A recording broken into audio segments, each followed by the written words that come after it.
Untouchable. This is WIUR Radio.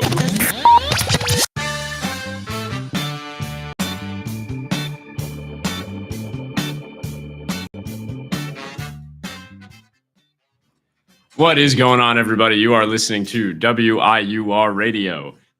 We are back with another edition of the New York Sports Update. This is week number 6 that we've been going on, and welcome. Today we're going to be talking about the New York Giants, the World Series, some interesting stuff happening in women's sports. We got the Rangers, we got the Knicks, got a whole lot to talk about, so let's get into it. If you weren't watching the Giants versus the Broncos game, I commend you for not watching that game, because at first it looked like it was going to be a blowout until the fourth quarter, when the Giants had a massive meltdown and the Broncos took over the game and won it by 1 point. Not good. Not a good day if you were a Giants fan. I'll take you through it a little bit. Jackson Dart went 15 for 33 with 283 passing yards, 3 passing touchdowns, and 1 interception. Now, you see a stat line like that, and you're like, wow, maybe we actually could have won the game. When the defense lets up, 30-something points in the fourth quarter, you're not winning that game. Sorry, man. For Giants rushing, Cam Scatterbu had 16 carries for 60 yards, no touchdowns. Tyrone Tracy came back from injury for this game and did steal a touchdown. But other than that, I wouldn't be too worried if you're a Cam Scatterbu fantasy owner of his. The Dart also had 1 rushing touchdown with 5 carries for 11 yards. Receiving, they had 15 total receptions for, again, 283 yards and 3 receiving touchdowns. Wan'Dale Robinson went 6 catches for 95 yards. Daniel Bellinger had 3 catches for 88 yards, big game from him, and 1 touchdown. Theo Johnson also caught 3 balls for 66 yards and 1 touchdown. They had the Giants had no fumbles, and they still lost, which is impressive. I mean, they did have the 1 interception, but they still lost it. Their kicker Jude McAdamany also missed 2 extra points, so that really did lose them the game. The defensive side, Giants amassed just under 70 total tackles with 43 solo tackles. They had 8 QB hits and 2 recorded sacks. So, I mean, a decent game from them if you're, just looking at them from a objective stat line. But they let up too many points at the end of the game and just couldn't get it going on offense in the fourth quarter. The Denver Broncos, however, Bo Nix had a career game. I think he had 228 passing yards for 2 touchdowns, and he rushed 5 times for 48 yards and 2 touchdowns. That was a massive win for me. Actually, I lost that weekend in fantasy, but he did give me a good solid 42 points, and maybe I can, trade him if I wanted to off that game. But it was a great game nonetheless. Cortland Sutton caught 6 passes for 87 yards. Marvin Mims again, 6 passes for 85 yards. RJ Harvey caught a 2-yard pass for 1 touchdown. And Will Lutz, had 1 field goal and 3 extra points. Denver Broncos played pretty horribly in the first half. And then that tail end of the third quarter is really when they got the offense going. And the Giants just had a big meltdown. And I'm still optimistic as a Giants fan. I still really like Jackson Dart, Cam Scatterbu.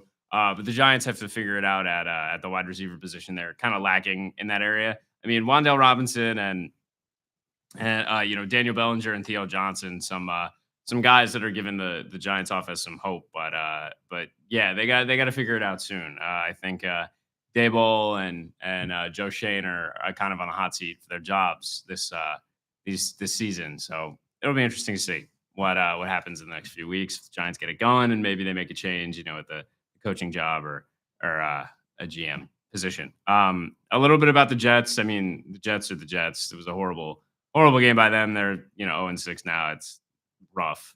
But the last time the New York Jets scored a touchdown was during the loss to the Dallas Cowboys on October 5th. It is now October 23rd, and they still have not scored a touchdown, which is pretty embarrassing by them. They've had 302 total yards the last 2 weeks, and just not a good not a good game by them. Or that past couple month of October. Um, just a little bit about the Giants there. They're getting it going. Giants are now 2-5 off that loss. And I think it was just a pretty bad collapse. I think it was just one of those games that the Giants had the lead, and then Denver Broncos just got the best of them. But hopefully they'll bring it back, and they take on Philly this weekend, and they kind of gave it to Philly the last time, so maybe they do well. I'm pretty sure they're away this weekend, so hopefully they can get a big road win against Philly. But fingers crossed. It looks okay for the Giants, even though this loss was pretty bad. Last night, the New York Knicks had their season opener. They took on the Cavs, Cleveland Cavaliers. They won 119-111. This is the first regular season under their new head coach, Mike Brown, for the Knicks. The Cavs were missing a couple key players: Darius Garland, Max Strus, DeAndre Hunter. And the Knicks also played without Mitchell Robinson and Josh Hart. So they had a couple. They had the rookie off the bench, and they did pretty well. They played better, I guess, if you will. They looked really good. They had clean passes. They did, however, turned the ball over 13 times, which is not great. But some key performances: OG Anunoby had 24 points and 14 rebounds, both career highs, despite playing with an ankle injury issue, not an injury issue. Karl-Anthony Towns had 19 points, 11 rebounds, and he's playing through a quad strain, reported to be grade 2. Nothing, crazy to be worried about, but happy he's on the court, and we got the win. Jalen Brunson had 23 points, and bench points. Mikal Bridges added, or not, he didn't come off the bench, but Mikal Bridges also added 16 points there. Their total bench actually contributed 39 points to the total, which is really helpful when you have your starters on, but then you can get a couple guys off the bench that are also supporting the team later in the third and fourth quarters there. They jumped out to an early lead, as much as 17 points in the first half. The Cavs mounted a serious third quarter comeback, closing the gap, and then actually ended up tying the game heading into the fourth. And then in the early fourth quarter, the Knicks went on a decisive 14-0 run, which sealed the control of the game. And they also out-rebounded Cleveland 48-32 and shot about 35% from the three-point line, which shows, some pretty dominant performance. Some things to look out for: again, Karl-Anthony Towns playing through the quad strain. Hopefully he doesn't have to miss time and he doesn't aggravate it.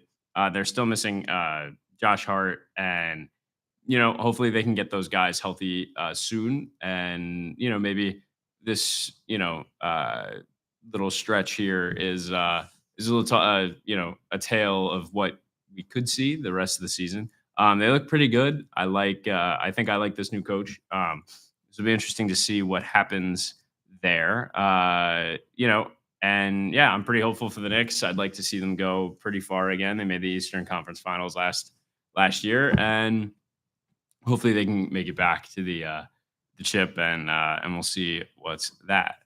Next up, because it's still a big sports event, we do have the World Series. Sad that my New York Yankees are not a part of it, but we do have the Toronto Blue Jays against the never-ending reign of the LA Dodgers. I can't anymore. I don't want to see the Dodgers win any more than the next guy, but I'll be rooting for. I don't even know who I will be rooting for. I can't really make up my mind there. I don't want to root for the Blue Jays because they took out my Yankees, and I don't want to root for the Dodgers because they beat my Yankees last year in the World Series 4-1. So we're not even going to talk about it. Anyways, Toronto Blue Jays, they clinched the pennant. It was their first time since 1993. In the last game they played against the Seattle Mariners, it was a decisive Game 7. George Springer hit a 3-run home run in the 7th to flip the game and actually take the lead. This is actually the first time that they will be facing the Dodgers in the World Series. But the Dodgers, on the other hand, swept the Brewers 4-0 in the NL Championship Series. This is their postseason run has been pretty dominant. Pitching staff looks phenomenal. They're elite. And manager Dave Roberts is, keeping the focus on one game at a time.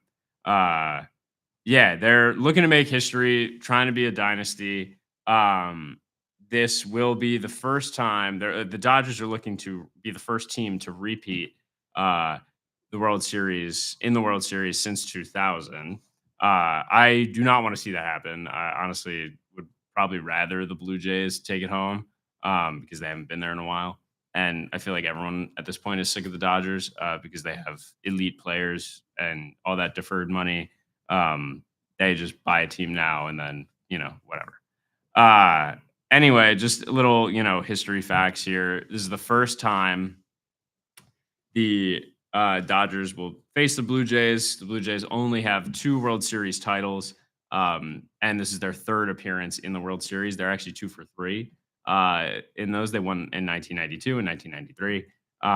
So it'll be kind of a storybook ending if they win. And the Dodgers have 7 championships already and a long history of World Series appearances. I personally do not want to see them in there, like I said, millions of times, but I digress. Moving on to the pitching matchups, the Dodgers rotation is just dominant, led by a couple of capable arms. And the Blue Jays offense is built to make contact. So it'll be a pretty exciting, matchup against the Dodgers pitchers and the Blue Jays batters who are very capable of getting hits and getting on base. Toronto's starting Trey Yesevich in Game 1, and the veteran Blake Snell will be on the opposite. Dodgers have. Sorry. Anyway, what's next? Toronto will have home field advantage. The Blue Jays will host early games. Hopefully, that'll give them an edge. Maybe they can get 1 or 2 at home. If the Dodgers strike early, that may lead to them, really giving it to them later on in the series. And I'll get to the stats of each of the pitchers' postseason starts. But we're going to take a quick ad break, and we'll be right back.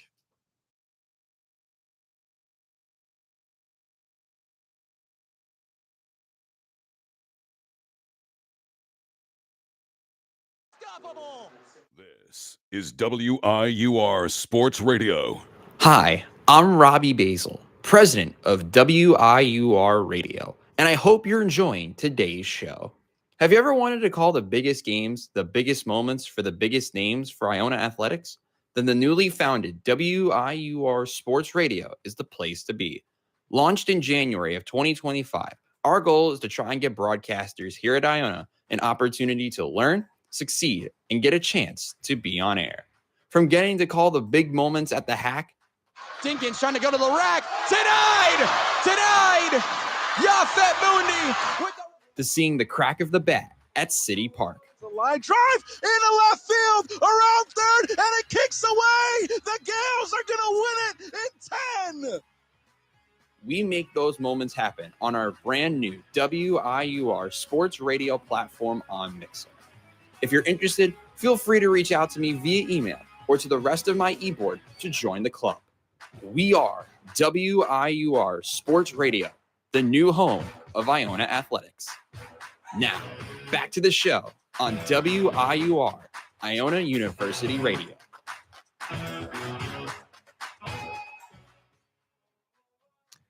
And we are back to your New York sports update. We were just talking about the LA Dodgers versus the Toronto Blue Jays in this upcoming World Series matchup. It will be an exciting one, although I probably won't be watching because my New York Yankees are not in it. As I've said the past 8 minutes, you've heard me say that my Yankees are not in it. Anyway, I'm still salty. But we were just bringing up the pitching matchup. But in game 1 of the World Series, Blake Snell will take game 1, and rookie Blue Jays pitcher Trey Yesevich will be on the opposite bump. Snell has been dominant this October, posting a .86 ERA with about 12 strikeouts per 9 innings, which is quite insane.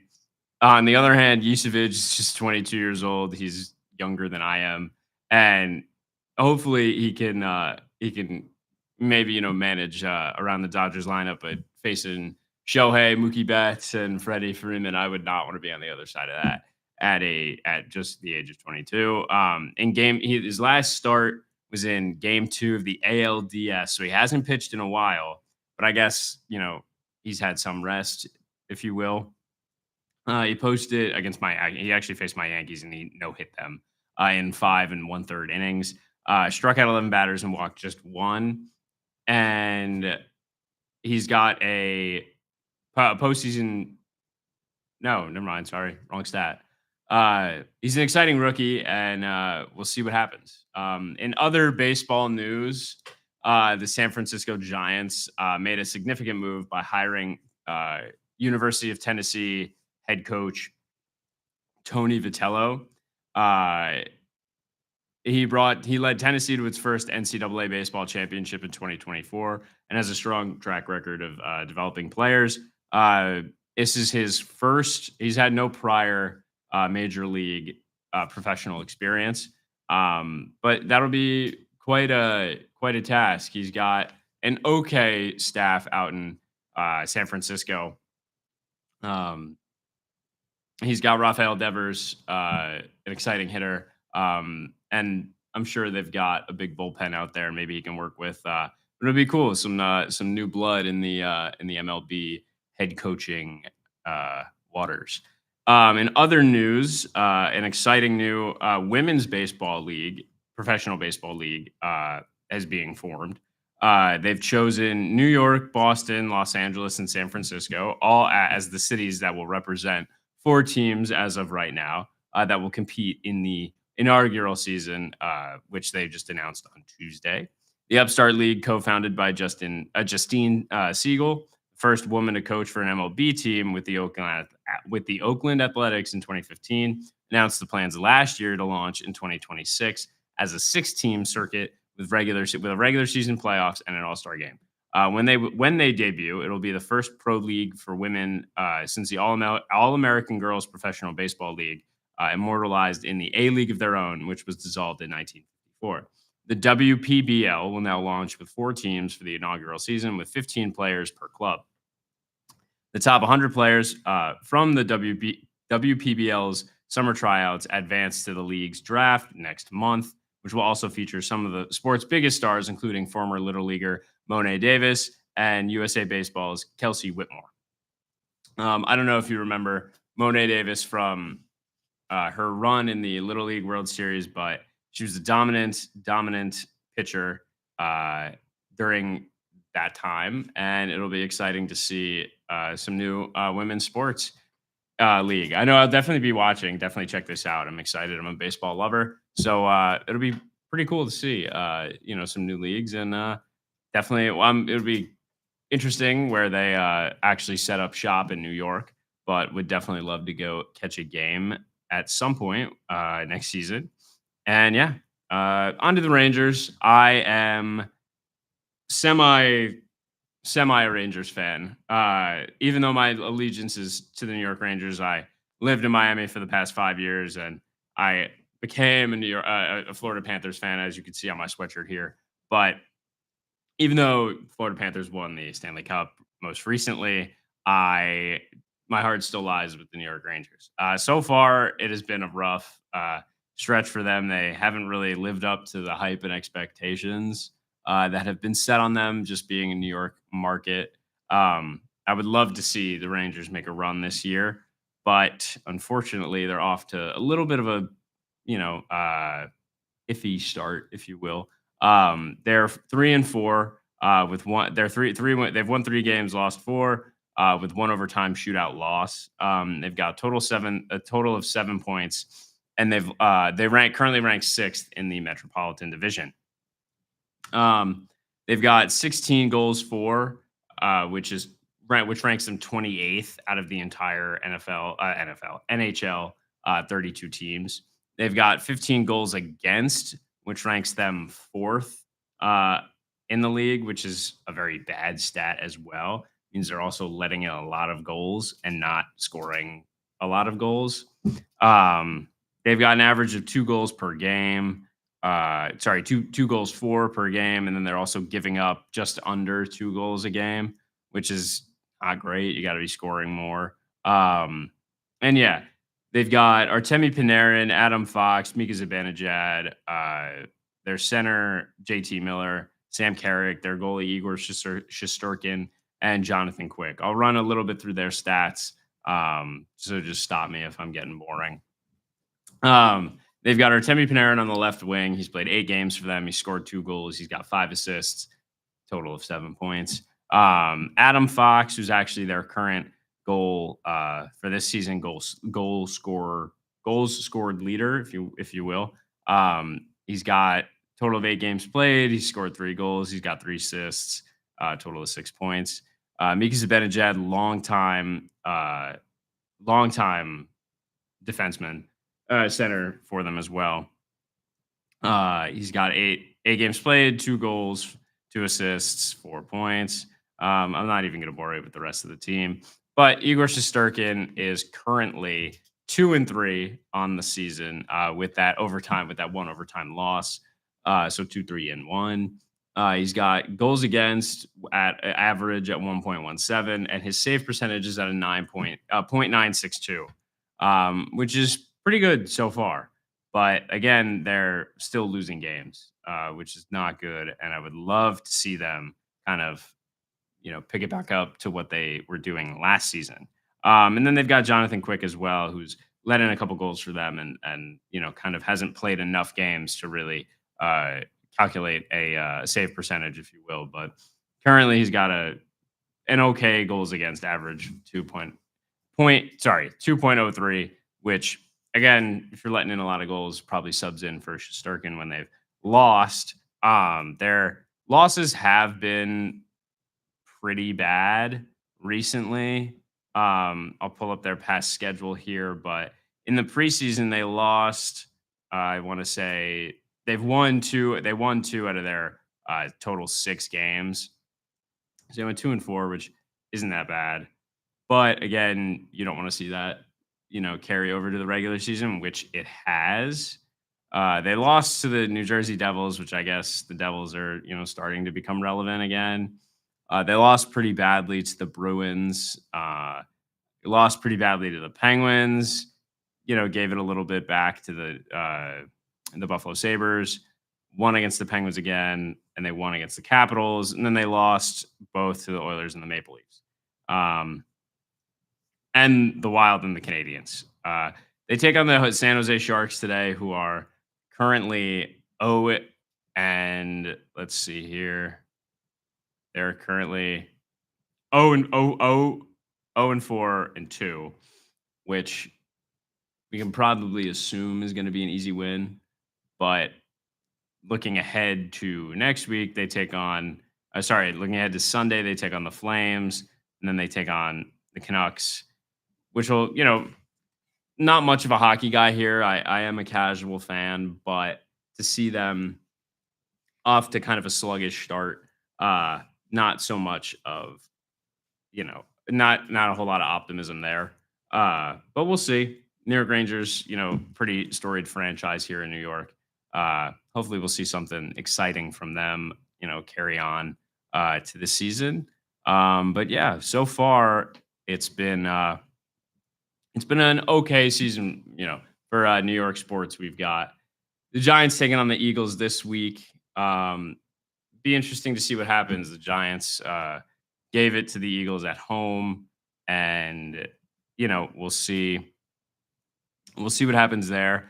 I would like to see some players kind of pick it back up.